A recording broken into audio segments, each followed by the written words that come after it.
This community is taking note of what's taking place tonight, taking strong note of what's taking place tonight. And I'll tell you what, we will get it right. We will get this corrected. Breaking tonight at 9, some people in Daphne are upset with the city's decision to approve a controversial rezoning plan. This new development will have restrictions, but that's of little comfort to those who opposed it. Hi everyone, I'm Bob Grip. Thank you for watching Fox 10 News tonight. Lenise Lagan has the evening off. Our Lee Peck has been following the story. He's live now outside City Hall with a meeting just wrapped up. Lee, some are saying this is much bigger than just a zoning request. Absolutely, Bob. Residents say it's about listening to the voters and not undoing the will of the people. They also say it's about listening to the Planning Commission.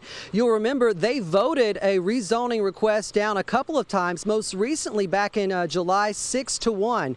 Well, tonight those same residents living near Old Town Daphne gave the council an earful. Let's take a listen. One, protect Daphne, keep it special, and don't set a bad precedent that will be used against you. Vote no for rezoning the property at the end of Daphne Court.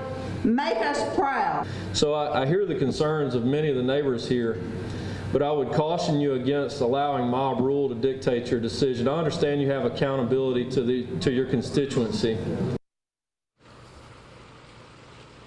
And that was Daniel Dias. He's part of the development team, telling the council this is a smart development of good growth. It all, again, centers around nearly 2 acres of property at the end of Daphne Court. They're proposing building 8 single-family dwelling homes on that property. Now, it would be connected to a townhome subdivision of 38 townhomes that's already been approved on Highway 98. Residents, of course, have been fighting this for more than a year. And at the last minute tonight, the council came back with some conditions that they proposed it going from 8 homes to 6 homes on that property, 104 feet setback from Daphne Court. It would not have any connection for traffic to Daphne Court or nearby Main Street. Now, this, of course, was not what residents wanted to hear, and at the last minute, it narrowly passed with a vote of 4-3. We spoke to one of those council members who voted no, Robin Lejeune. He tells us it was a very difficult decision tonight.